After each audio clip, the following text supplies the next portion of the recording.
Aprovechar, como habías mencionado, para poder presentar a la doctora Magali Rojas, me está sobrando acá el doctor, quien va a tener, ha tenido la deferencia de poder aceptar una invitación para dar más que una conferencia magistral, nos decía ella con mucha sencillez un pequeño mensaje. Nosotros imaginamos que ese pequeño mensaje, pues tenemos mucha expectativa sobre ello. Quisiera yo hacer una pequeña mención a su currículum. La doctora Magali Rojas Delgado es abogada por la Pontificia Universidad Católica del Perú, es máster en Administración Pública, tiene estudios de posgrado en Derecho Público y Arbitraje Administrativo, es miembro del Tribunal Administrativo de la OEA, árbitro del Sistema de Contrataciones del Estado, ha prestado servicios profesionales con especialización en sistemas administrativos por más de 18 años en Administración Pública y ejerce actualmente el cargo de presidenta ejecutiva del organismo supervisor de contrataciones del Estado, es decir, de la OCE. Entonces, ella ha tenido la deferencia, como mencionaba hace un momento, de acompañarnos hoy y nos va a dar una pequeña conferencia en este momento. Entonces, yo quería pedirle a la mesa que se quede, de tal manera que acompañamos a la doctora mientras ella hace su presentación y con mucha satisfacción y realmente con bastante orgullo, porque, y disculpen el orgullo de la casa, es que siempre nuestra casa, querramos o no, va dando este espacio de profesionales a la administración pública y para nosotros por eso es una satisfacción y yo diría hasta un honor poder presentar como presidenta ejecutiva de la OCE de este nuevo gobierno a la doctora Magali Rojas. Con ustedes, la doctora.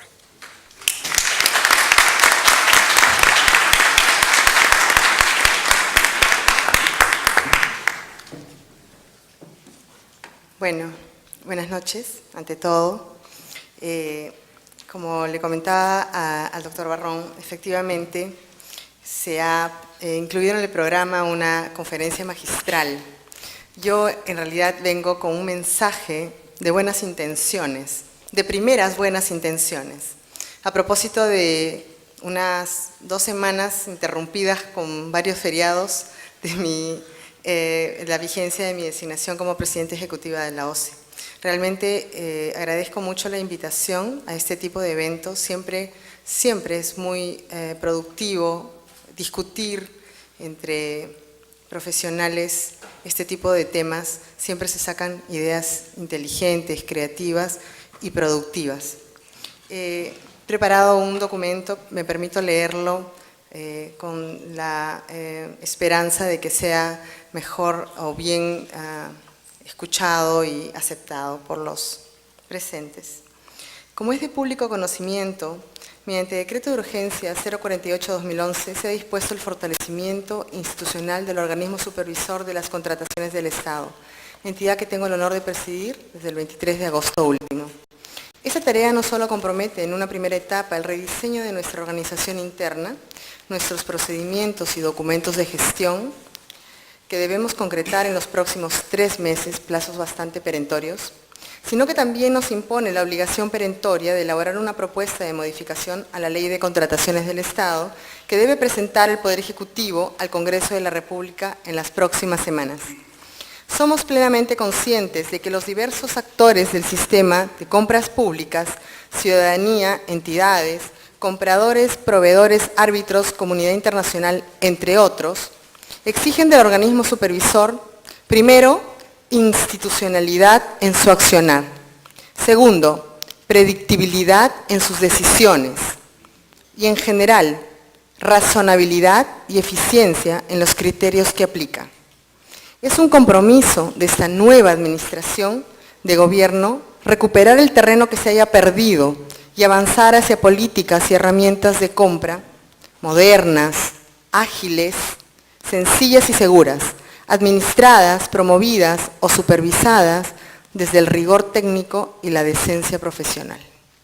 En esa línea y como consecuencia del mandato del decreto de urgencia 048-2011, se ha tomado conocimiento, se ha salido publicado en el Peruano el día de hoy, el decreto supremo que regula el procedimiento para la evaluación y ratificación de los vocales del Tribunal de Contrataciones del Estado, procedimiento que debe culminar en el corto plazo.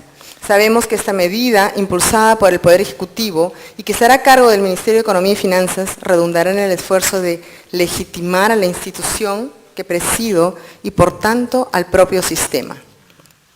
En este escenario, cabe recordar que hace ya más de una década que el arbitraje se presentó como la opción expeditiva, seria y, por qué no decirlo, más higiénica y aséptica la alternativa de recurrir a la jurisdicción ordinaria. 10 años es un periodo más que razonable para hacer un balance de lo alcanzado y de los riesgos que tenemos que enfrentar. Sé que entre los asistentes se cuentan muchos profesionales que desempeñan la labor de árbitros y hacia ellos va dirigido mi mensaje. Entre los actores del sistema existe la percepción generalizada, fundada o no, de que el arbitraje puede ser el terreno donde todo es posible. Comentábamos con el doctor el lado oscuro del arbitraje, y donde no siempre prima la razón o los argumentos jurídicos.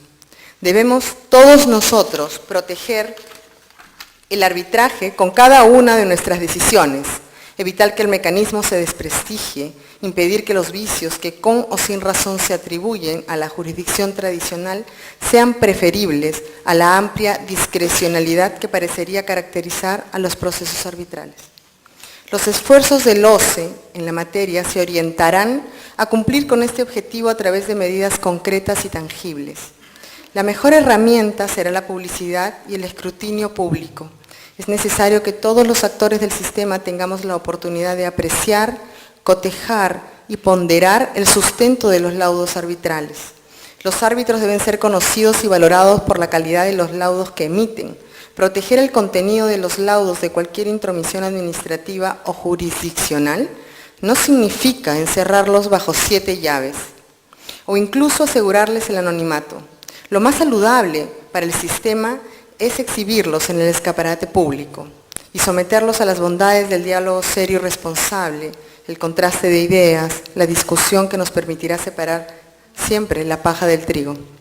Sobre este punto no podemos ocultar el hecho de que los árbitros y tribunales arbitrales incumplen de manera reiterada la obligación de remitir al OCE los laudos emitidos en el ejercicio de su labor, obligación que está claramente señalada en la Ley de Contrataciones del Estado hace varios años. Así tenemos que entre el 2003 y el 2010, con su CODE en su oportunidad y ahora OCE, han recibido en promedio 170 laudos al año. En el ejercicio anterior, el total de los laudos remitidos a OCE no suman más de 372. Si tenemos en cuenta que al año se realizan aproximadamente alrededor de 100.000 transacciones en el mercado de las compras públicas, las cifras que hemos indicado deben llamarnos a la reflexión. Por supuesto que el organismo supervisor tiene una cuota de responsabilidad al no haber creado los incentivos necesarios para el cumplimiento de esta obligación y complementariamente para supervisar de manera efectiva su cumplimiento. Tomaremos medidas inmediatas para revertir en el más corto plazo esta situación.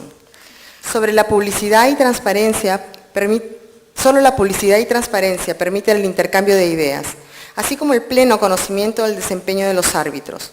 OCE no se limitará a publicar los laudos y sistematizarlos. Promoveremos el examen y la vigilancia pública de sus contenidos. Es cierto que en ocasiones el propio organismo supervisor ha generado con la inacción, displicencia o ausencia de norte en sus procedimientos internos que la institución del arbitraje también se vea amenazada. La designación de árbitros a cargo del OCE es uno de los procedimientos que optimizaremos de inmediato. Las designaciones en los procesos sujetos al Sistema Nacional de Arbitraje y los arbitrajes ad hoc han recaído sobre un reducido grupo de profesionales. Es necesario instituir criterios que privilegien la especialización y la experiencia de los árbitros en atención a la cuantía y la complejidad de la controversia. El reto es ser lo suficientemente equilibrados de manera tal que la cantidad y calificaciones del universo de profesionales a los que podamos recurrir sea siempre ascendente. Saludamos y respetamos la existencia e invalorable esfuerzo que realizan las distintas instituciones que tienen una presencia bien ganada en el mercado de la oferta del servicio arbitral. Sin embargo, sabemos que le corresponde a OCE promover y garantizar la democratización del arbitraje. Y para cumplir con este objetivo es innegable que debemos mejorar la calidad de los servicios que tenemos la obligación de brindar. No se trata de renunciar al rol subsidiario, sino de optimizar y simplificar nuestros procedimientos. Existe evidencia de los retrasos en los que incurre el OCE en los procedimientos de designación, instalación y recusaciones. Por mencionar los más relevantes, a la fecha tenemos pendiente de respuesta 148 solicitudes de designación, 65 instalaciones y 31 recusaciones. Ese es el estado actual que yo encontré. Sabemos que cada uno de estos casos de demora genera en los involucrados, además de incertidumbre y desconfianza, la sensación de que el Estado no está preparado para asumir estas responsabilidades. El compromiso inmediato es revertir los indicadores negativos de la gestión de estos procedimientos a fin de superar progresivamente la percepción de ineficiencia de la administración del Sistema Nacional de Arbitraje y demás atribuciones del organismo supervisor. Finalmente, en nombre de la institución a la que represento, quiero manifestarles no solo la disposición, sino la necesidad de recibir de parte de las instituciones y personalidades que participan en la organización y asistencia a este evento, las sugerencias, propuestas y aportes que crean necesarios para el fortalecimiento del OCE en general y en especial del arbitraje en las compras públicas. Muchas gracias.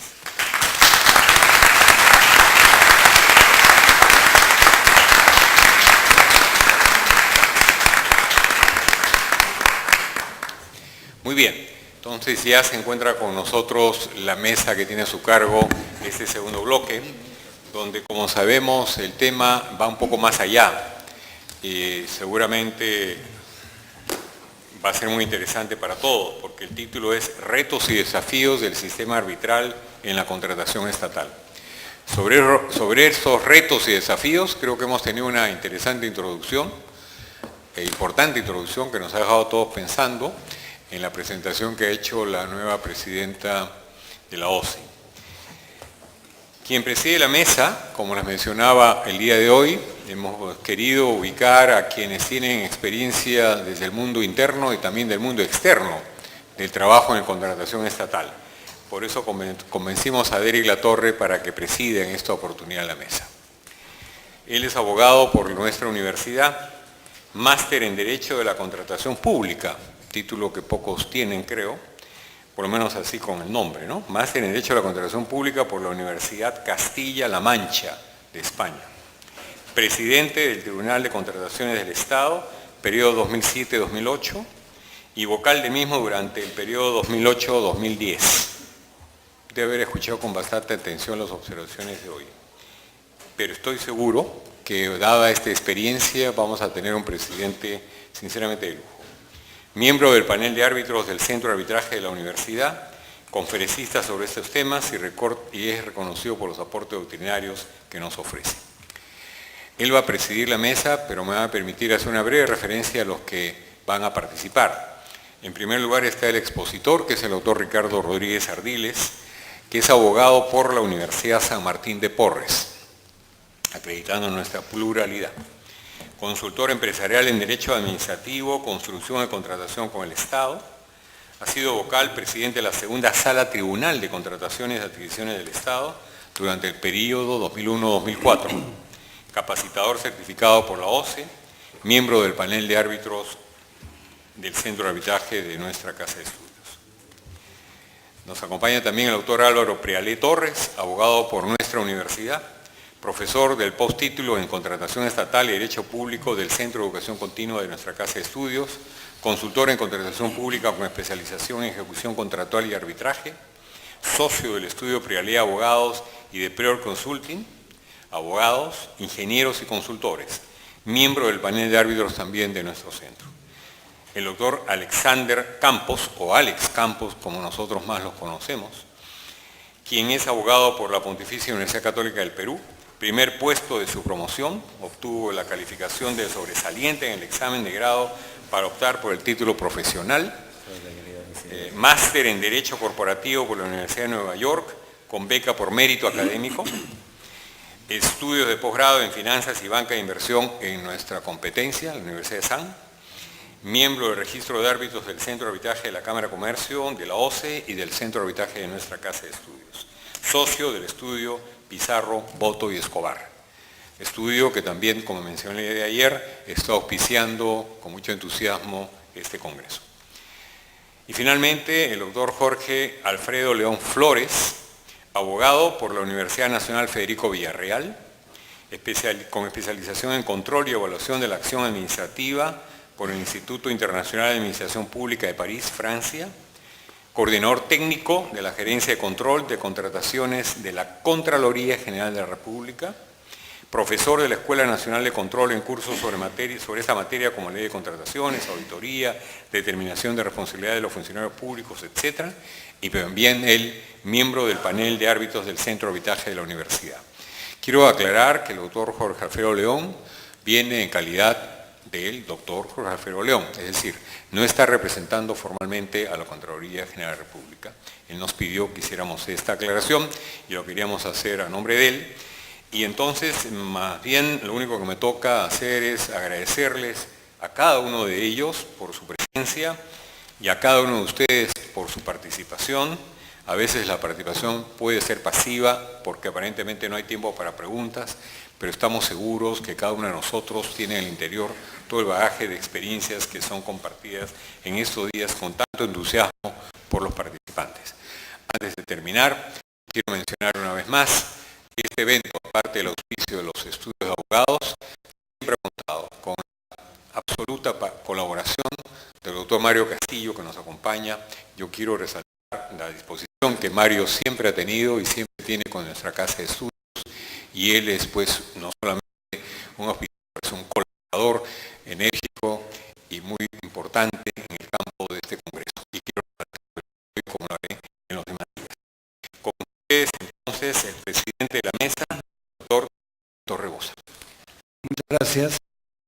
Centro de Análisis y Resolución en haberme presidir esta mesa y ir con profesionales haciendo la expositor, el doctor Ricardo Rodríguez, y a los que presentaré uno por uno.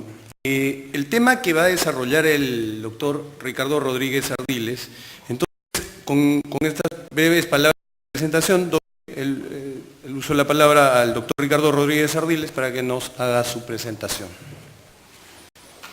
Buenas noches. En primer lugar, el reconocimiento y el agradecimiento al Centro de Análisis y Resolución de Conflictos, de su director, el doctor César Guzmán Barrón, por la gentil invitación de participar en el evento, y por supuesto el reconocimiento al doctor Mario Castillo Freire, quien es nuestro patrocinador y mentor, digamos, en estos eventos. Con el objeto de tratar de ceñirme estrictamente al tiempo asignado, haré una ligera lectura de las notas que tengo efectuadas para desarrollar este tema, que de por sí es amplio y que suscita no pocas cavilaciones y muchísimas expectativas. Como todos reconocemos, hace ya aproximadamente 15 años, con ocasión de la promulgación de la Ley de Contrataciones y Adquisiciones del Estado de 1997, se estableció el arbitraje como el medio idóneo de la solución de controversias en los contratos derivados de las compras estatales, surgiendo a partir de aquel momento innumerables y secuenciales retos y desafíos a efectos de lograr que en el campo de la práctica operacional, que la voluntad del Estado en su calidad de contratante y que el contratado agente del sector privado acepten esta jurisdicción heterocompositiva que les brinde a ambos las reconocidas ventajas del sistema arbitral: eficiencia, confidencialidad, seguridad, celeridad, economía, y a la postre, efectiva justicia en las decisiones que a través de los laudos los árbitros emiten.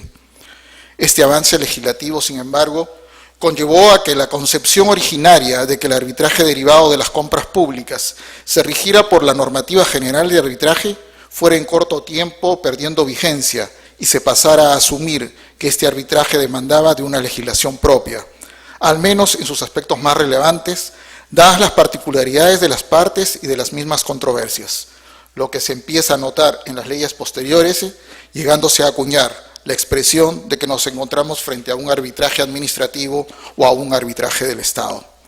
Dentro de ese contexto, el arbitraje para la solución de tales controversias ha alcanzado un desarrollo considerable en cuanto a su número, que se ve acrecentado en los considerables desembolsos que efectúa el Estado en las compras que realiza, aproximadamente 1/3 del presupuesto nacional, en su aplicación en las distintas regiones del país, igualmente en el número de profesionales del derecho y de otras especialidades que están vinculados al mismo, sea como abogados patrocinantes, árbitros, peritos, secretarios arbitrales, procuradores, etcétera, etcétera.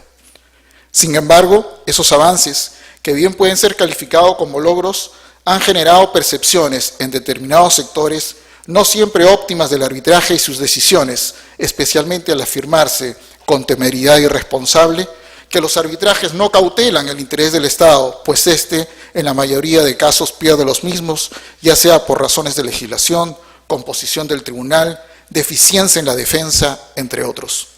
Es así como hoy podemos afirmar, sin miedo a equivocarnos, que de una parte, el arbitraje respecto de las compras que efectúa el Estado ha alcanzado logros relevantes, pero de otra, y simultáneamente, como consecuencia de esos logros, se han generado nuevos retos y desafíos, los cuales deben tener como meta o gran desafío hacer evidente frente a sus detractores que cada decisión asumida en el laudo responde a los principios rectores propios de esta opción jurisdiccional y a una recta y cabal aplicación de la legislación que lo regula. En ese sentido, por tanto, planteamos que en el momento actual este arbitraje posee 3 ámbitos de acción para enfrentar ese gran desafío, cada uno de los cuales constituye por sí mismo a su vez un nuevo reto y un desafío. En el ámbito que he llamado de difusión pedagógica, el arbitraje, al tratarse de una vía de solución de controversias con características propias, demanda que los agentes que intervienen en el mismo asuman como propios los principios que lo rigen.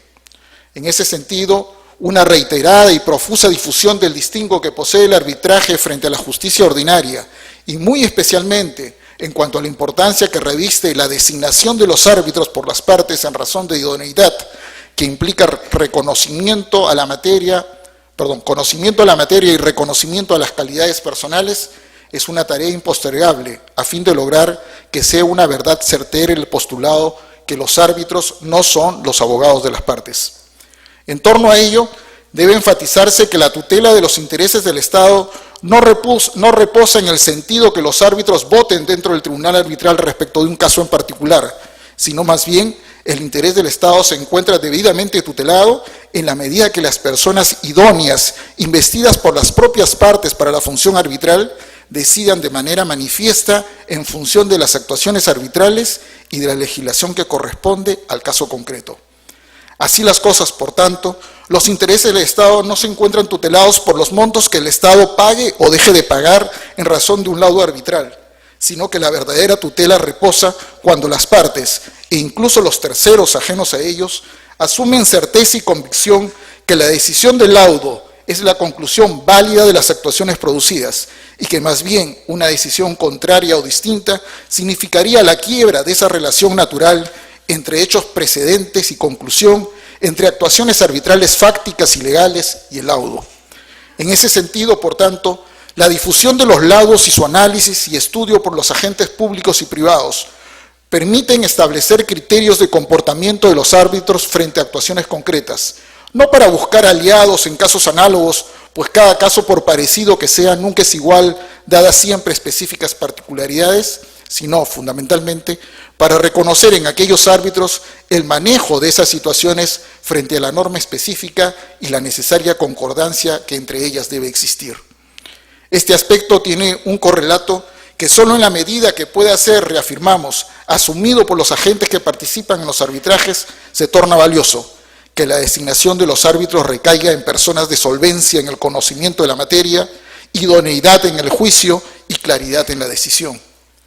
La labor de difusión pedagógica que planteamos, por tanto, puede resumirse en la necesidad de que los agentes en controversia al momento de la designación de sus árbitros prioricen la especialización, idoneidad e integridad de los profesionales, desterrando las relaciones de carácter personal, las cuales pueden conllevar a una desnaturalización de la función arbitral o, en cierto grado, a una confusión entre lo que es administrar justicia con lo que es defender una posición o pretensión. Tratándose de árbitros del Estado, en que el cuidado en esas designaciones debe ser extremo, bien podría establecerse, por ejemplo, de una parte, que las calidades de que el profesional que se designe cuente con conocimiento reconocido en contratación estatal, derecho administrativo y arbitraje, que hoy la legislación solo demanda para el presidente del Tribunal Arbitral, artículo 52 de la Ley de Contrataciones del Estado, sea necesariamente cumplido por aquel, o sea, por el árbitro del Estado, y de otra parte, que esa designación sea efectuado no por terceros, sino por el propio titular de la entidad. No tengo duda que ello puede ser un avance significativo en procura de que las decisiones de los laudos sea producto de un razonado ejercicio de reflexión jurídica y evaluación certera de los elementos fácticos, por todos y cada uno de los conformantes del Tribunal Arbitral, al poseer los mismos niveles análogos de conocimiento y reflexión. Esta es una primera propuesta. En otro campo del mismo ámbito de difusión pedagógica, resulta pertinente publicitar con énfasis la necesidad de la transparencia y la imparcialidad de los árbitros. Por ello, el establecer medios que permitan su cautela es parte necesaria de ese propósito. En ese sentido, tanto por los agentes del sector privado como los del sector público, han de implementarse bases de datos que permitan una consulta eficaz en torno a la actividad arbitral de los profesionales que se desempeñan en este campo. La legislación establece que las instalaciones de los arbitrajes ad hoc deben efectuarse ante el organismo de supervisión de las contrataciones del Estado, OCE, circunstancia que además de crear una suerte de cuello de botella para la realización de dichas audiencias, reconocidas hace unos minutos, hasta la fecha no tiene utilidad alguna. Es por ello que resulta adecuado brindar utilidad práctica a ese cúmulo de información, modificando de una parte la obligación de que las instalaciones de los tribunales arbitrales se realicen en OCE, y de otro, legislando que de modo obligatorio toda acta de instalación arbitral, sea institucional o ad hoc, deba ser remitido a OCE, bajo responsabilidad del tribunal arbitral, señalando que el cumplimiento de esa remisión debe constituir parte integrante del laudo y su incumplimiento considerado incluso como causal de anulación del mismo. Este procedimiento permitirá que OCE, mediante un simple esfuerzo de desarrollo informático, esté en capacidad de expedir un documento que denominaremos récord arbitral de la persona que es designada como árbitro y que debe ser adjuntado a la carta de aceptación. Las omisiones de declaraciones quedarían definitivamente superadas y la adecuada transparencia en este campo cautelada. Esta es una segunda propuesta. En el ámbito normativo es quizá en el quehacer de los intervinientes en el arbitraje administrativo debe poseer significativo esfuerzo. La legislación aún imperante requiere de una revisión tendiente a su perfeccionamiento, a fin de que de una parte, en razón de sus particularidades, se establezcan aspectos puntuales específicos propios de dicha circunstancia, sin repetir las normas y criterios que la ley de arbitraje posee, que las disposiciones de la contratación pública evite la existencia de zonas ambiguas, de vacíos e incertidumbres que obligan a que la aplicación de la normativa esté en manos de interpretaciones dadas a las inconsistencias, vacíos o ambigüedades del ordenamiento legal, y de otra, privilegiar el arbitraje institucional a fin de que las partes, especialmente el Estado que utiliza recursos públicos, tenga desde el inicio exacto conocimiento de lo que implica la realización de una solución arbitral. En cuanto al primer aspecto, una de las condiciones de la seguridad jurídica reposa en que en el marco legal sea lo suficientemente específico en los aspectos más importantes a fin de que quienes resultan comprendidos dentro de su ámbito posean certeza respecto de las disposiciones legales que los rigen. En la legislación de contratación estatal hay algunos aspectos que no pueden seguir permaneciendo en la ambigüedad o la incertidumbre. Tema 1. La caducidad del arbitraje. Este aspecto trascendente para los agentes públicos y privados, pese a los reiterados llamados de atención efectuados en distintas ocasiones, continúa pendiente de solución legislativa.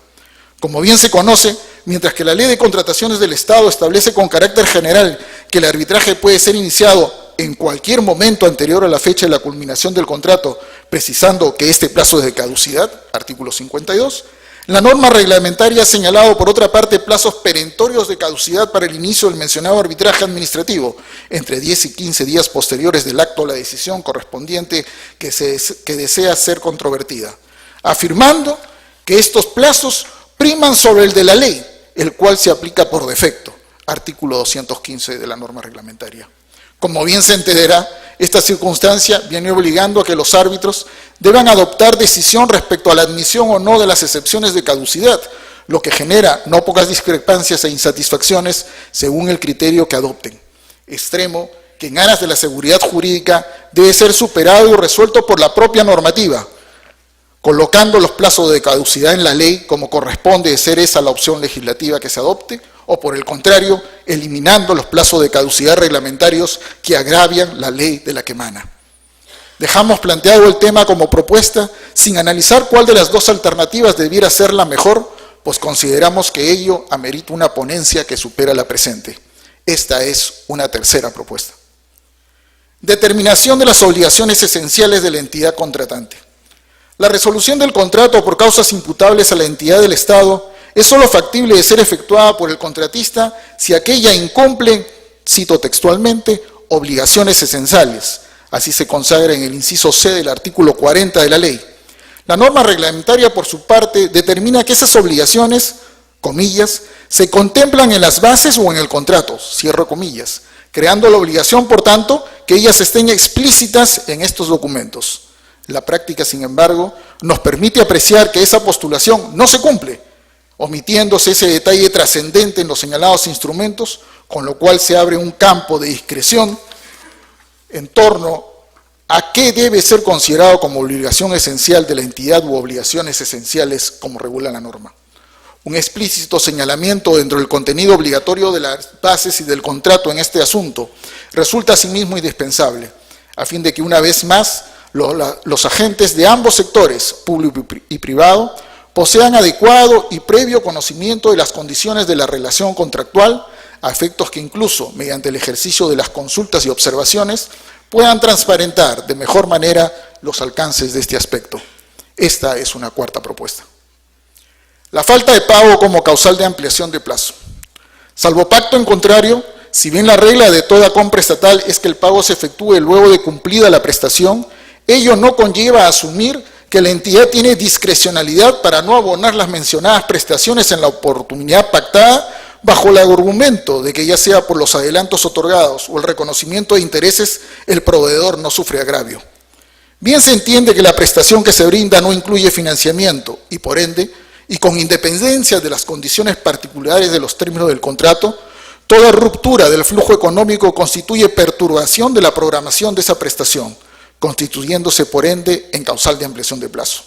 Este aspecto debe quedar explícitamente señalado en la legislación a fin de evitar la generación de controversias por interpretaciones disímiles sobre el cumplimiento de las obligaciones de las partes, que tratándose del pago incluso alcanza, sin lugar a dudas, la característica de obligación esencial, aun cuando la legislación imperante no lo declara.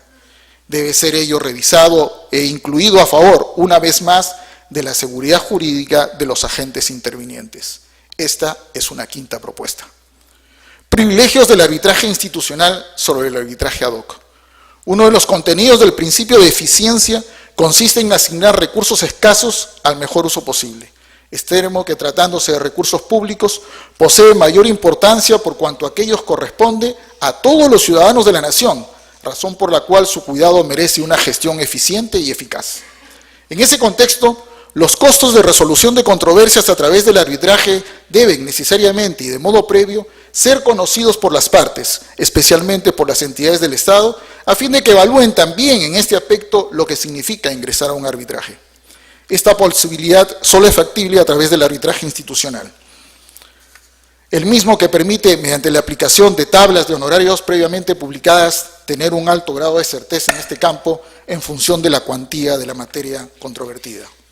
Ahora bien, este aspecto, aunado a las otras ventajas tales como la existencia de reglamentos arbitrales propios, personal calificado, infraestructura y medios tecnológicos, además de directorios o cortes que cautelan el comportamiento de los árbitros y de las actuaciones arbitrales, otorgan al arbitraje institucional un alto grado de confianza para ambas partes que hacen que deba ser privilegiado frente al arbitraje ad hoc. En ese sentido, la incorporación de normas que recojan esta preferencia en los casos de controversia de contratación de compras públicas y restringiendo el arbitraje ad hoc para los casos en que se haya omitido el convenio arbitral constituye un imperativo que no debe ser postergado. Esta es una sexta propuesta. El Sistema Nacional de Arbitraje, OCE, debe ser solo residual. El avance del arbitraje administrativo ha generado que las instituciones arbitrales existentes hayan incrementado sus organizaciones en grado tal que pueden atender la demanda creciente. Dentro de una concepción de que el Estado posee una función subsidiaria, el Sistema Nacional de Arbitraje OSE debe aplicarse exclusivamente cuando exista en los convenios arbitrales una patología respecto de la designación de la institución arbitral. Esto es, debe ser exclusivamente residual y para el caso específico señalado. Esta es una séptima propuesta. Ámbito de creación de seguridad jurídica.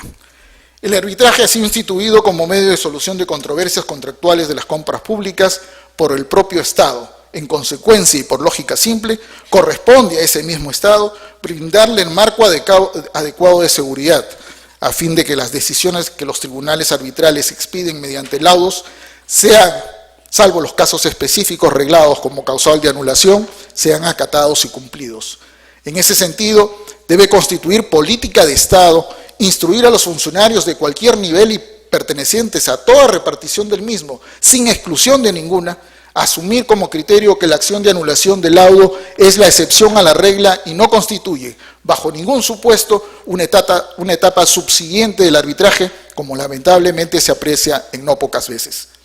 Esta postulación, como es obvio, resulta de igual aplicación para los agentes privados que en su momento y por voluntad propia sometieron la resolución de la controversia a los árbitros, quedando por tanto obligados a respetar la determinación que aquellos emitan.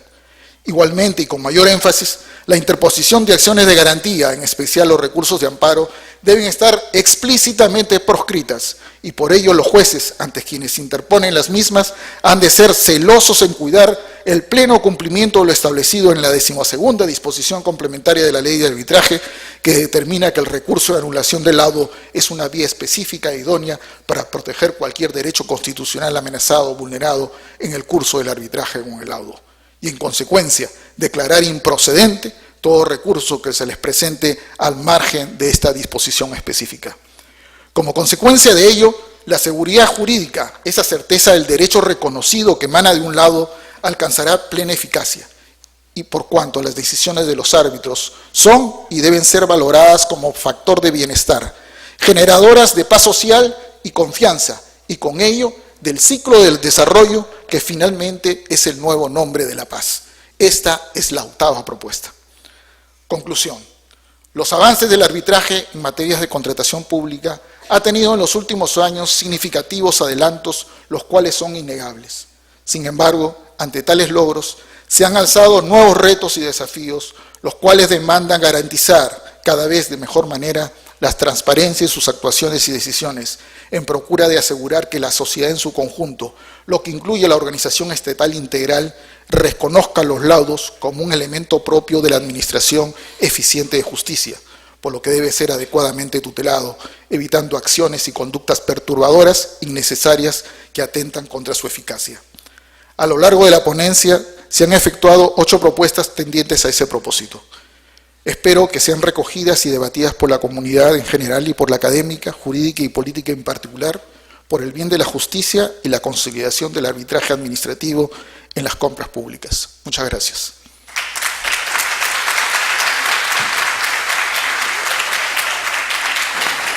Muchas gracias a Ricardo Rodríguez. Para no perder la secuencia, voy a invitar a Álvaro Prialet Torres para que haga un breve comentario. Voy a dar a cada uno de los panelistas 7 minutos, como os he acordado, para que hagan un comentario, apreciaciones respecto a la exposición que nos ha brindado Ricardo. Bueno, muchas gracias a todos los presentes, agradeciendo a la Universidad Católica a través de sus centros de solución de conflictos la organización de este evento. Y aprovechando la intervención del doctor Rodríguez Ardiles, bueno, ha hecho 8 propuestas, es imposible comentarlas todas en 7 minutos, vamos a tratar de hacer, por lo menos creo, a nuestro entendimiento y experiencia, lo que más nos ha llamado la atención de estas propuestas que de por sí ya representan, a mi modo de ver, y estoy seguro de la mayoría de los que estamos aquí, realmente, como bien ha dicho él, un reto y desafío por lo cual lo felicito. Es importante que ya aparezcan propuestas en esta etapa del desarrollo del arbitraje en el Perú. Yo sí creo, como bien lo dijo el presidente de la mesa, que el arbitraje, por lo menos para los temas de contratación pública, es indispensable para que se definan las controversias. Ha seguido siendo ejecutada por el contratista y por lo tanto las valorizaciones determinarían que está adelantado. Sin embargo, ya tenemos un presupuesto adicional que ha demorado en su trámite. Entonces se le presenta ese tema al tribunal, se le dice, señores, yo tenía derecho a esa ampliación de plazo, pero no se me ha concedido porque la obra está adelantada. Pero en realidad sí hay un perjuicio, porque ya en la sola ejecución de este adicional me va a demorar cierto tiempo, pero ese no es el problema, sino que se demoraron 30 días, por ejemplo, en aprobarse el adicional de obra, que ocurre. Entonces, ¿qué pasa? Yo me he adelantado solo, digamos, en 15 días, pero sin embargo ya tengo 30 días de atraso solamente en la aprobación. Muy bien, como todos ustedes están escuchando en este momento, ese no es un tema fácil de resolver. Se tendrá que ver las peculiaridades de la obra, cómo se está desarrollando, qué características tiene, cuánto equipo se llevó, está funcionando todo el equipo, todos los operarios, en fin. Todo ese tema, plantearlo en el Poder Judicial, tendríamos un proceso que demoraría, creo, mucho tiempo y quizás no tendríamos una respuesta que satisfaga a las partes. Voy a arbitraje, porque tengo 15 días. Después ocurre la ampliación de plazo número 2. Pero como yo, que he pedido la ampliación del plazo número 1 y está en arbitraje y sostengo que la ampliación del plazo número 1 me corresponde, al utilizar un CAO para calcular el impacto de la ampliación del plazo número 2, voy a utilizar el CAO que yo considero correcto y que estoy arbitrando. Por lo tanto, eso va a condenar necesariamente a que me denieguen la ampliación del plazo número 2. Y así sucesivamente. Hay un contrato, que muchos conocemos, que ha tenido 16 arbitrajes por ampliaciones de plazo. 16.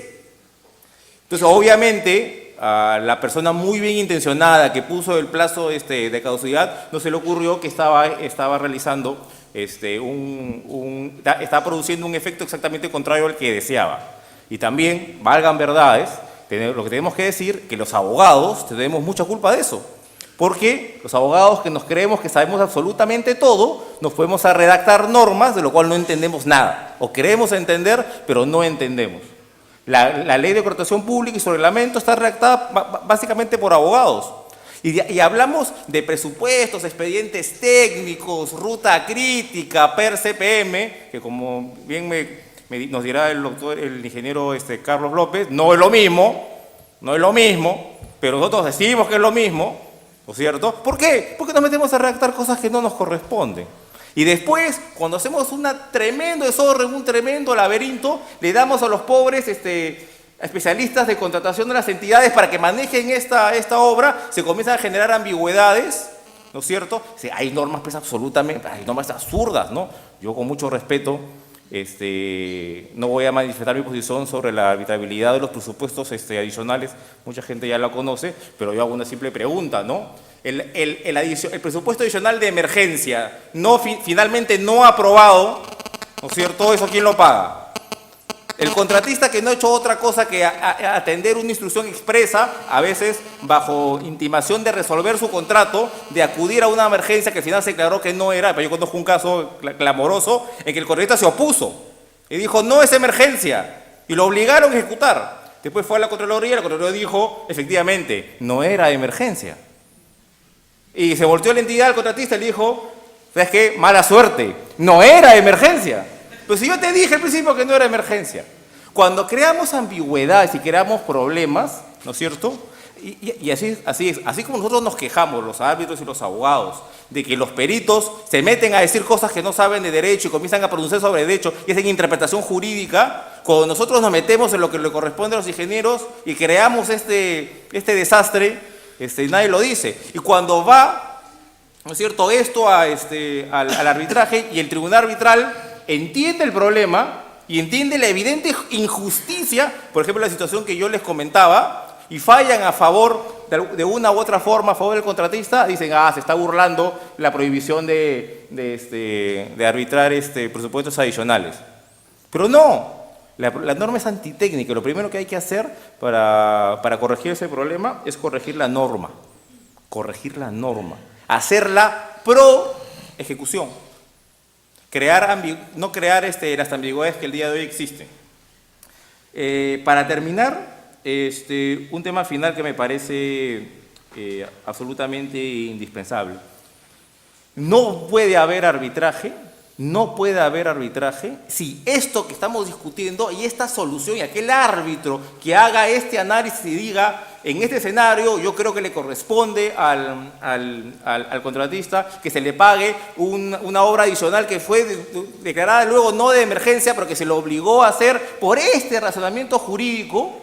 Si el árbitro está convencido de que eso es así, el laudo tiene que ser publicado, el laudo tiene que estar sometido a escrutinio público, a escrutinio académico, que la gente lo comente, ¿sí? Para que después no se diga que eso fue un argumento sacado de la galera, que el papel aguanta todo, que los abogados somos capaces de voltear la verdad, ¿cierto? Porque también se dice, los ingenieros no lo van a reconocer nunca, pero lo dicen, ¿de acuerdo?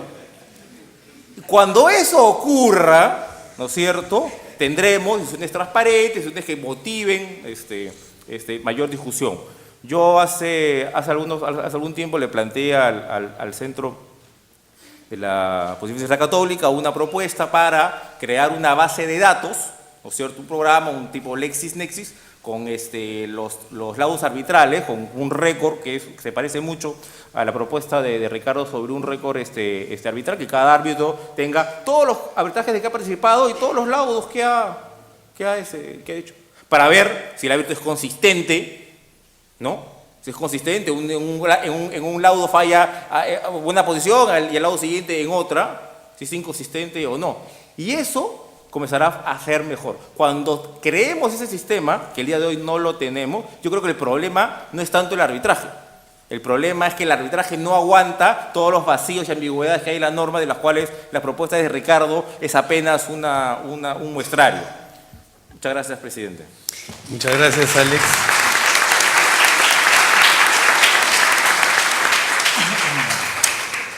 Por último, me toca dar el uso de la palabra a Jorge León Flores. Antes que nada, agradecer por la invitación. Estoy realmente muy satisfecho de estar presente en esta noche tratando este tema de los retos y desafíos del arbitraje administrativo o el arbitraje en las contrataciones del Estado. En primer lugar, hemos escuchado en verdad 8 propuestas del doctor Rodríguez Ardiles. Algunas de ellas coincidimos totalmente. Por ejemplo, los árbitros no son abogados de parte, que tenemos que tener una función pedagógica en este tema del arbitraje, en la publicación de los laudos. Este tema de transparencia está totalmente pacífico. Y en cuanto a esta nueva propuesta de que sea el titular de la entidad que proponga el presidente de los tribunales, nos parece, es una propuesta muy interesante. Igualmente lo del récord arbitral. En cuanto a privilegiar el arbitraje institucional, esto nos recuerda un tema muy importante. Estamos hablando del arbitraje, pero estamos partiendo de una premisa que hay que tener cuidado, que el arbitraje necesariamente está, digamos, en óptimas condiciones, de que estamos ante una institución perfecta, que esto es un axioma que no admite discusión. Yo creo que debemos reflexionar, en primer lugar, de por qué existen estas corrientes que están en estos momentos teniendo tanta fuerza, cobrando tanta fuerza, en cuanto a que el arbitraje no necesariamente es la solución más adecuada para los conflictos en las contrataciones del Estado. Y lo digo con la plena convicción de que el arbitraje es una alternativa, pero debemos ser conscientes de que no basta el afirmarlo de manera categórica. Para que una institución se valide, se legitime, lo que tenemos que hacer es demostrarlo. Y yo creo que eso es lo primero que tenemos que tener en cuenta. Y entonces, por ejemplo, hablamos del principio de transparencia, que en este caso tratándose de un arbitraje distinto del arbitraje íntegramente privado, porque esa es la jurisdicción voluntaria. Y aquí estamos ante una situación singular, ante una situación en que estamos ante un arbitraje forzoso, en que el propio Estado obliga a las partes a arbitrar. Y esta inclusión de una institución privada como es el arbitraje en la esfera de lo público no puede aplicarse a rajatabla sin tener necesariamente que sufrir una adecuación una mutación, diría yo, de tal manera de que en ese nuevo hábitat responda realmente a lo que se busca, que es una solución válida para ambas partes. Entonces, frente a lo que es el secreto profesional en el ámbito del arbitraje privado, aquí tenemos el principio de transparencia. Un principio de transparencia que además está dicho ahí en las normas. El problema es que las normas que tenemos, muchas de ellas no son aplicables. Por ejemplo, tenemos un código de ética para el arbitraje. Tenemos además el sistema de arbitraje administrativo planteado hasta en 3 líneas. Una de lo que es el arbitraje ad hoc, otra de lo que es el arbitraje institucional y otra de lo que es el Sistema Nacional de Arbitraje que regula el OCE. ¿No es verdad? Cada una con sus propias características.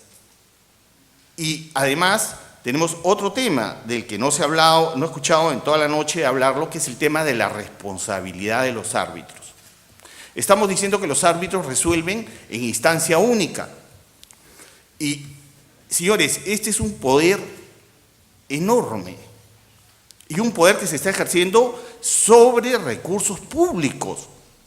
He escuchado hablar aquí de las obras públicas. Efectivamente, es el contrato más interesante porque es el que tiene mayores montos, el que tiene mayor efecto para el ciudadano común y corriente, el que puede de alguna manera ver reflejado ahí sus impuestos, sus contribuciones.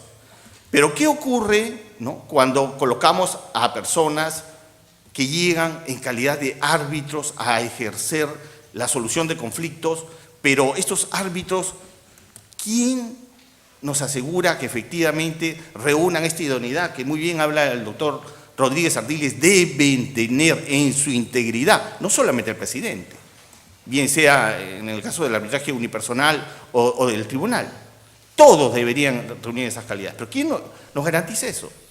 ¿Quién nos garantiza que la solución del arbitraje ad hoc, ¿no?, está de alguna manera cuidada cuando no hay ningún mecanismo de control? Entonces ahí tenemos otro tema, ¿no?, el tema del control que debe necesariamente estar presente en lo que es el arbitraje. Y por ejemplo, yo aprecio de que se ha intentado con el Código de Ética establecer una suerte de responsabilidad administrativa para los árbitros.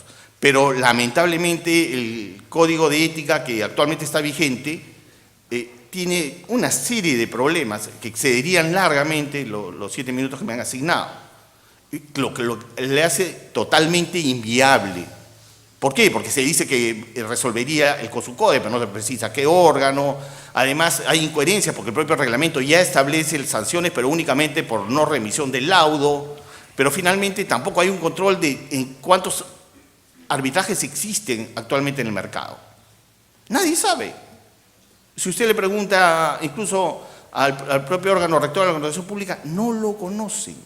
¿Quiénes son los árbitros? Menos, ¿no? Yo he escuchado, por ejemplo, hay un caso de Lambayeque donde nombraron como árbitro a una persona que había sido sancionado por la OCMA. Ahora, la persona, el árbitro, ¿es un funcionario público? El Tribunal Constitucional nos dice que no. Por lo tanto, tampoco le serían aplicables las responsabilidades previstas en el artículo 386, que por extensión le aplican lo que es la colusión, pero que también tiene defectos enormes si uno los quiere trasladar a lo que es el arbitraje en la contratación del Estado, en lo que se refiere al tipo. En lo que es responsabilidades civiles, prácticamente no conozco casos, ¿no?, en los que se haya podido emplazar, ya no digo con éxito, sino simplemente emplazar a un árbitro.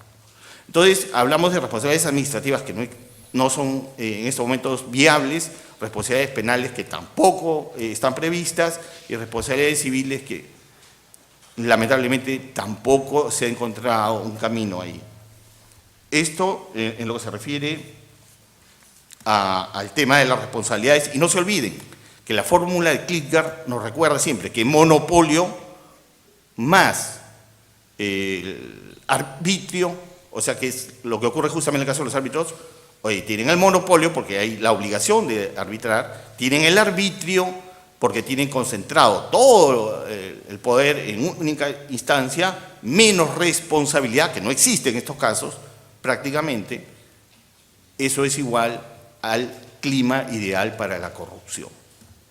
Entonces, lo que tenemos que tener en cuenta es generar condiciones normativas y de supervisión que permitan que todos los aquí presentes y todos los ciudadanos de este país, y tanto los contratistas, los proveedores, los postores, todos tengamos la tranquilidad y la seguridad de que el arbitraje se está realizando conforme es su finalidad, y de tal manera de que se constituya en lo que siempre, yo creo, todos deseamos, en el mecanismo idóneo para la solución de los conflictos, incluso tratándose del Estado. Han hablado aquí del arbitraje, del tema de arbitrar los adicionales de obra. Ese es un tema que quiero aclarar, es una opción.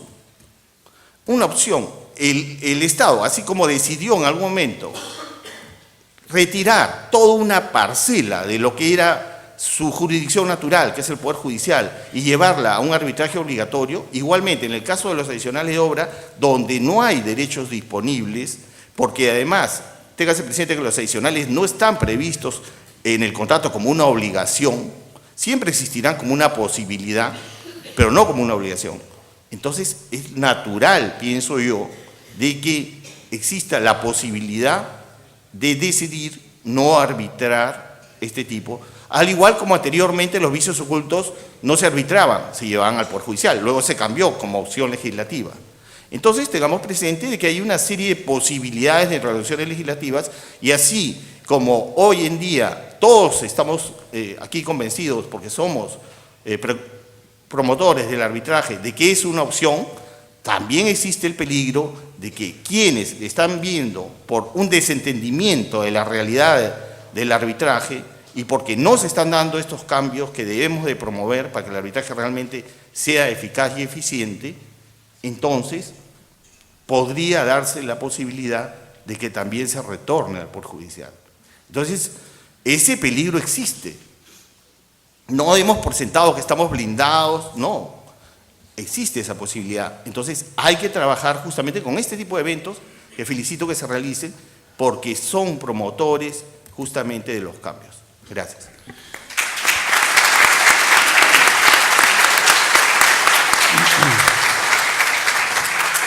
Muchas gracias, Jorge. Y bueno, yo me voy a tomar, aprovechando mi designación como presidente, unos minutos también para comentar la exposición de Ricardo y los comentarios que han hecho los panelistas. Saludo primero que desde la exposición y en las intervenciones de los panelistas, un tema que resulta recurrente es la crítica a la falta de previsibilidad, la falta de predictibilidad de los laudos arbitrales. Eso creo que me parece sumamente importante y es uno de los cuestionamientos que se han generado en relación con el arbitraje. Entonces, planteado este problema y aceptado que es un problema, creo que ahora toca buscar las formas de solucionar este problema. Un tema que yo quería comentar también es el de, ahora que está muy de moda esto de la marca Perú, deberíamos ser conscientes también de que el arbitraje en contratación pública es tan peruano como la carapulcra o el mondonguito. Y tan así que, por ejemplo, ahora en España se está discutiendo, bueno, más que discutiendo, se está trabajando la implementación de un tribunal de arbitraje en contratación pública, con una aplicación mucho más restrictiva que el arbitraje en el caso peruano. Pero creo que nosotros podríamos, si manejamos bien esta institución arbitral, si se la desarrolla adecuadamente, creo que podríamos realmente tener un producto de exportación. Y la tarea acá es de todos nosotros. Otro tema que me pareció muy interesante en la exposición de Ricardo es el de la designación de árbitros en los casos de entidades. Y comparto plenamente la propuesta de que sea el titular de la entidad y como una facultad indelegable. Creo que esto es vital. Un tema que tocó también Álvaro me parece importante, y ahí de repente voy a hacer un matiz, es en la comparación del arbitraje con el Poder Judicial. El Poder Judicial está criticado, es sumamente criticado, creo que no hay nadie que pueda defender esa institución, a pesar de que ayer leía en algún medio que por un juez malo quedan mal 100 jueces buenos, ¿no? Pero lo cierto es que habría que preguntarnos si el arbitraje en contratación pública específicamente no se está pareciendo al Poder Judicial por los vicios que se están generando. Entonces, ¿qué tanto queremos nosotros lograr que eso no se dé? O sea, si estamos destacando esas diferencias, debiéramos proteger esta institución arbitral y trabajar de la mejor manera posible para lograr que realmente esta distinción sea sustentable. Y creo que en mucho pasa por un tema que debiera trabajarse a conciencia. Al menos en el caso del arbitraje en contratación pública, creo que debería trabajarse la idea de un arbitraje institucional, cerrarse la posibilidad del arbitraje ad hoc. Y además estableciendo claramente un rol activo de las instituciones arbitrales, que no se quede solamente en la simple administración del arbitraje, sino como sucede en instituciones arbitrales del mundo, de las más importantes, que hacen un análisis de calidad previo a la emisión del laudo. Entonces, la institución arbitral no puede decir ese laudo es de los árbitros, yo solo organizo y administro el arbitraje, ¿no? Entonces, ahí me parece que el arbitraje institucional tiene la bandera para el desarrollo en el arbitraje de contratación pública. Se tocó también por parte de Alex en algún momento el tema de la falta de pago en los arbitrajes y las consecuencias de esta falta de pago. En los arbitrajes en obras públicas se ha venido aplicando en algunos casos la excepción de incumplimiento del Código Civil para justificar la paralización del contratista frente al no pago de la entidad. Entonces, es un tema de discusión en el que es interesante y, digamos, hace justicia si es que no hay un pago, porque ¿por qué voy a seguir trabajando si no me pagan? ¿Correcto? Pero yo también quisiera llamar la atención sobre los casos de pequeños proveedores, pequeños contratos en los que las entidades también dejan de abonar estos pagos. En esos casos, por ejemplo, cuando se trata de montos incluso por debajo de 3 UITs, realmente estamos en una situación de indefensión. Y ya me vendí, digo estamos, porque casi me pasó la vez pasada también a mí, pero o sea, uno está indefenso completamente. ¿Qué hace si luego de haber prestado un servicio a una entidad, la entidad no quiere pagar? Entonces el arbitraje también debería ser asumido, y alguien habló por ahí antes de la democratización del arbitraje, entonces creo que esto es muy importante, ¿no? Y finalmente el tema de las materias arbitrables, creo que es un tema, como lo ha dicho Jorge, que es un tema de opciones, ¿no? Hoy puede ser no arbitrable el tema de los adicionales, es arbitrable el tema de los vicios ocultos. Lo cierto es que estas decisiones habría que sustentarlas y también habría que sustentarlas en la práctica de los operadores arbitrales, especialmente de los árbitros. Porque, por ejemplo, no se trata de justamente, y esto habría que buscar la forma de evitar que estos problemas, si hay una decisión legislativa de que algo no es arbitrable, no podemos hacer que eso, de algún modo, de todas maneras, sea arbitrable. Entonces, creo que hay muchas cosas por conversar. No me voy a extender más. Quiero terminar, por último, agradeciendo nuevamente al Centro de Análisis y Resolución de Conflictos de la Pontificia Universidad Católica, al estudio de Mario Castillo Freire por la organización de este evento y la invitación a participar de él. Nosotros pensamos que tal vez al interior de los que estamos aquí, estamos como tomando conciencia sobre esta situación o finalmente la estamos escuchando porque está sobre la mesa. Yo les quisiera saber, es todavía las 9:10, si ustedes quisieran hacer alguna pregunta, quisieran tener alguna intervención. Nosotros habíamos generado la posibilidad de que este congreso fuera un diálogo también con ustedes. Y ahora que tenemos algunos minutos más, le rogaría a la mesa, si es que es posible, tener un momento de preguntas o de repente los mismos ponentes quisieran hacer algunos comentarios sobre ello. Entonces vamos a ver si… Ahí está nuestra amiga que está caminando ya de moradito para poder escuchar. Sí, claro. Puede verbalizarse porque hablando de la democracia ese es el mejor ejercicio de la democracia. pero lo que sí les rogaría es que fueran preguntas directas, ¿no es cierto? Con un comentario pequeño, porque si no nos podemos demorar mucho. Entonces, ¿el presidente de la mesa está de acuerdo? Sí, sí, sí. Ok. Los miembros, ustedes sí. Hay que hacer la consulta previa, ahora está de moda. ¿Ok? Bien, entonces, lo que tendríamos que tener es un micro que pudiera acercarse, pero no lo tenemos, ¿no? Sí, sí.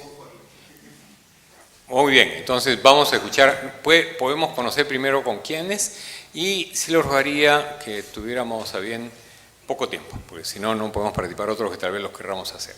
¿Nos podemos quedar? ¿Estamos de acuerdo? ¿Sí? Ok, perfecto. Adelante, por favor. Y lo dejo al presidente, porque yo en verdad solamente he intermediado para que así sea. Bien.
Sí, muchas gracias. ¿Alguna otra persona que desee formular algún comentario, una pregunta? Sí, el señor allá arriba, por favor. Sobre la propuesta de la instalación en OCE, preguntar, estoy de acuerdo con la propuesta del doctor Rodríguez de destinar esta tecnología, porque no lo entender, no logramos entender cuál es la finalidad de esa instalación, qué es lo que tratamos de cautelar, para qué nos instalamos allí. Por ende, si hubiera alguna noticia sobre eso y la eliminación es correcta. Otra pregunta, por favor,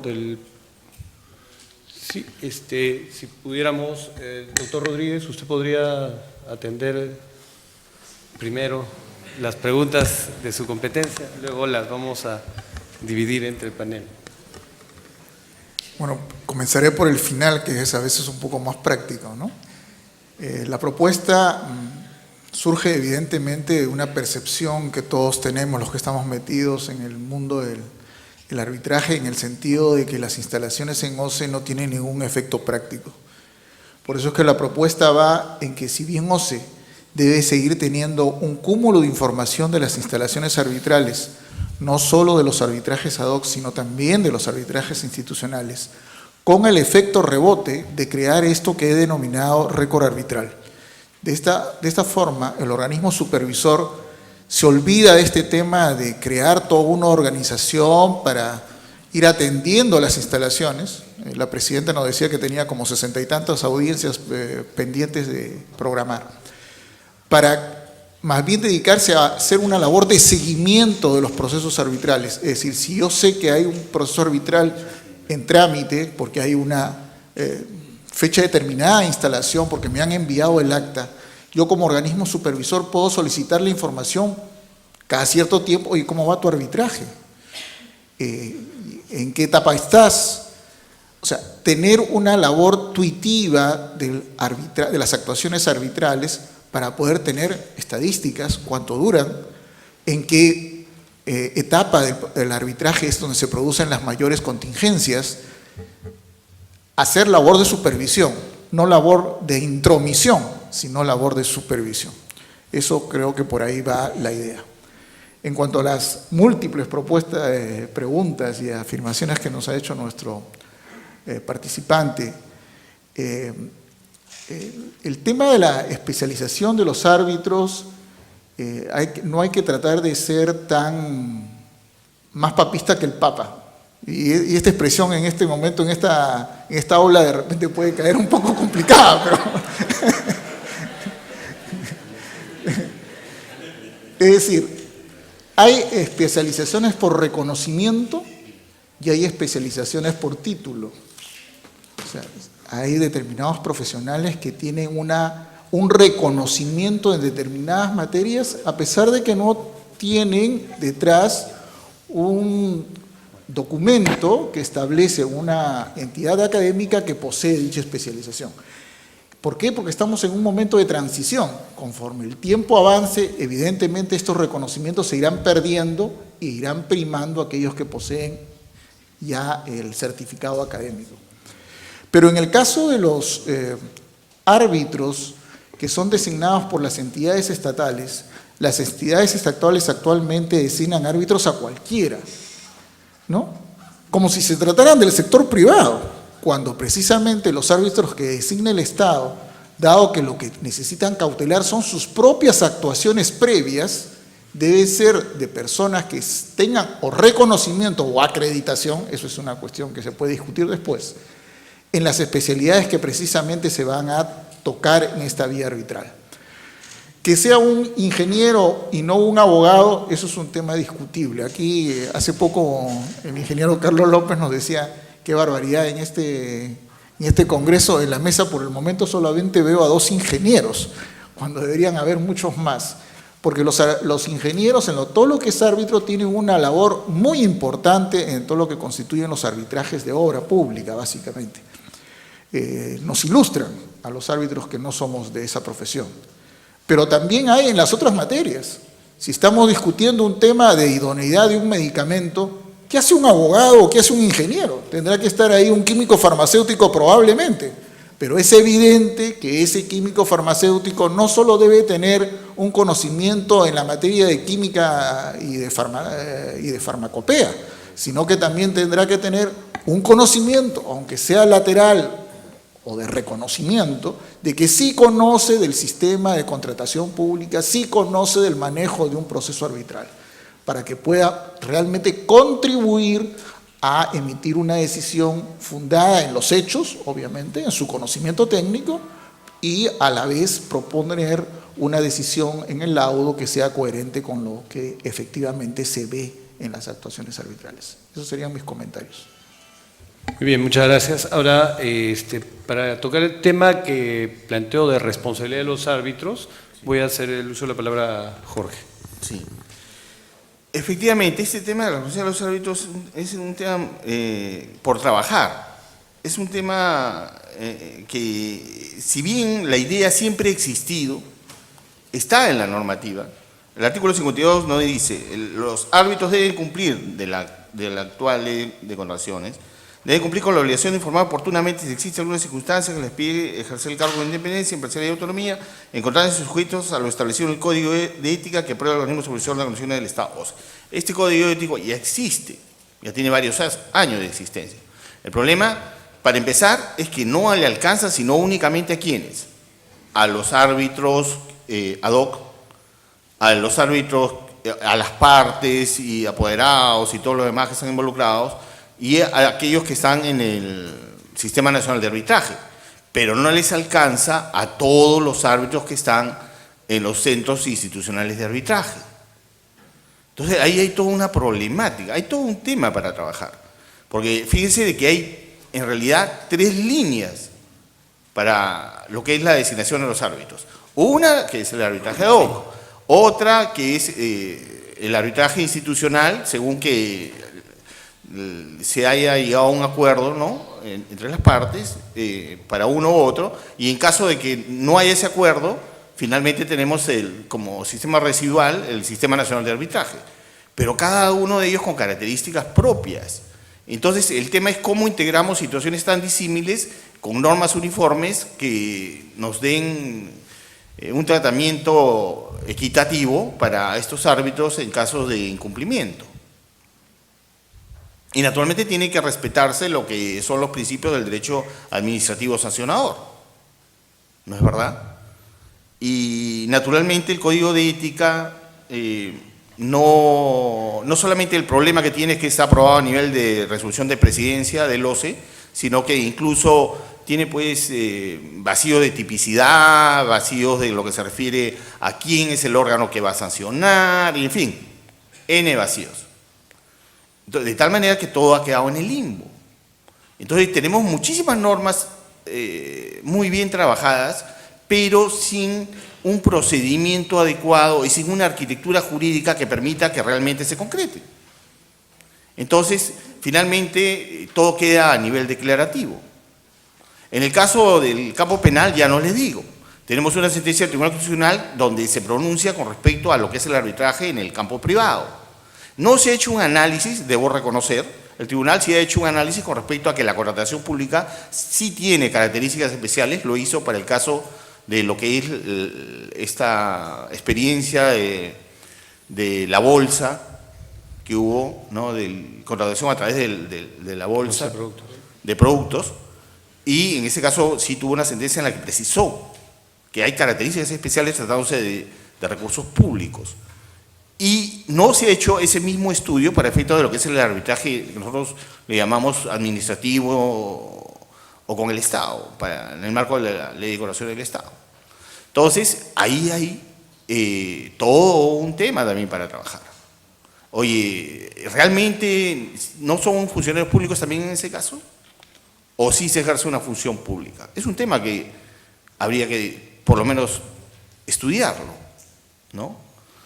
Ahora, fíjese de que estamos hablando de situaciones que requieren una reflexión antes de su regulación. Y en lo que es el campo de la responsabilidad civil, no conozco experiencia, mayormente en lo que se refiere a arbitrajes del Estado, ¿no? Son temas, como le digo, para trabajar, pero que me parece importante porque finalmente eso es lo que determina de que tengamos una institución legitimada. No se olviden que todo poder requiere necesariamente control dentro de un sistema democrático. Y finalmente, eso es lo que buscamos nosotros. Oye, una institución que se valide, que se justifique dentro de ese sistema democrático al que todos aspiramos a vivir. Muchas gracias, Jorge. Consulté con mis colegas panelistas, sí, hay un tema que había quedado pendiente. Antes le cedo el uso de la palabra al ingeniero López.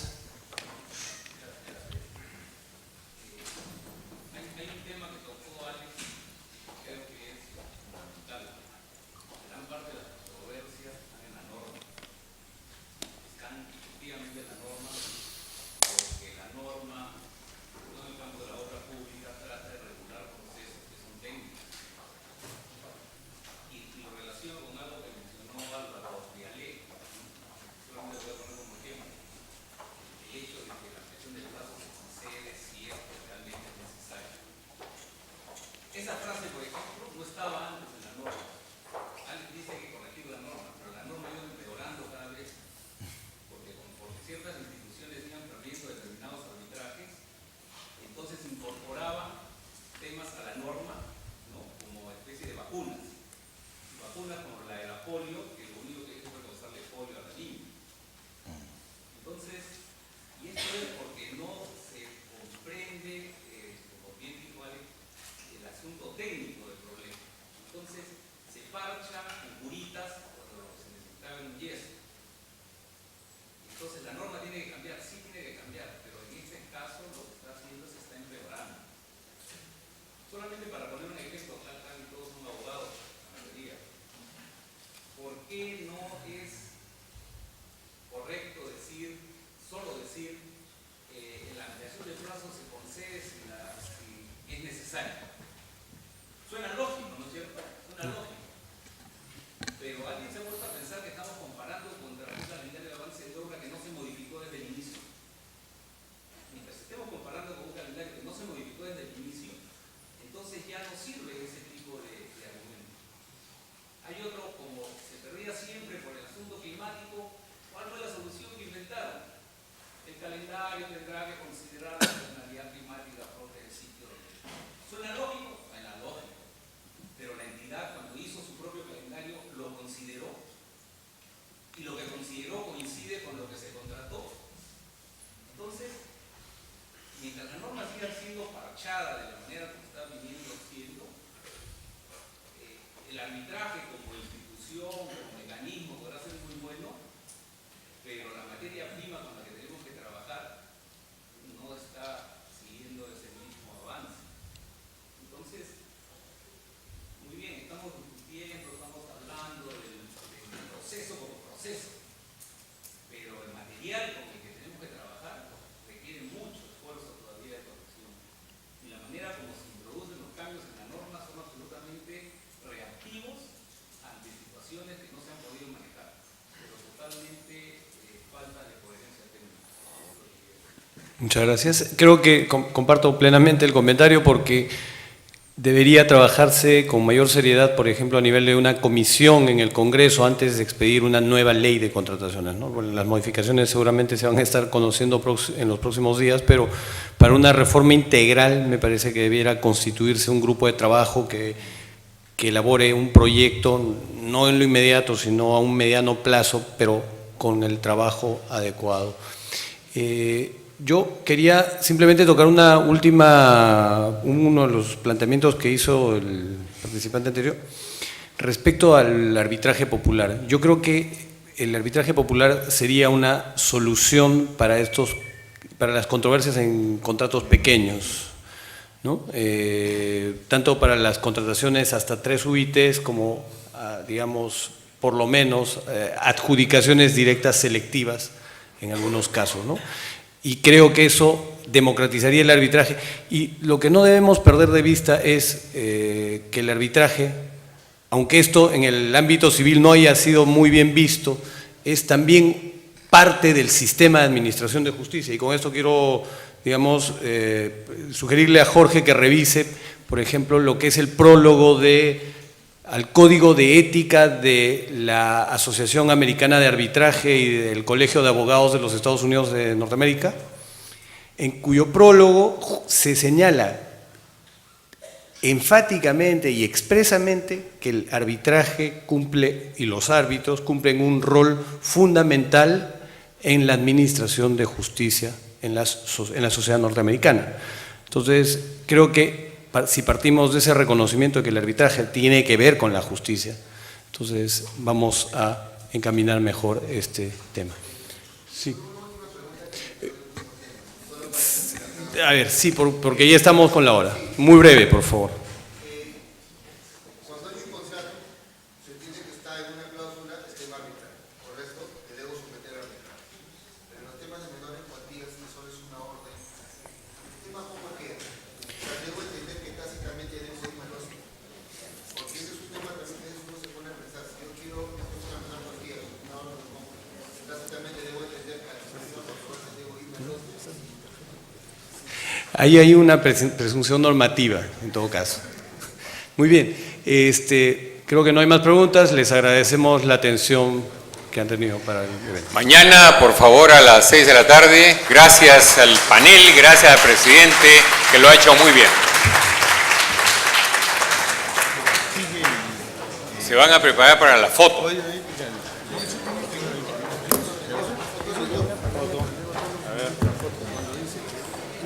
Al que no le cierre el saco, ¿para quién fue?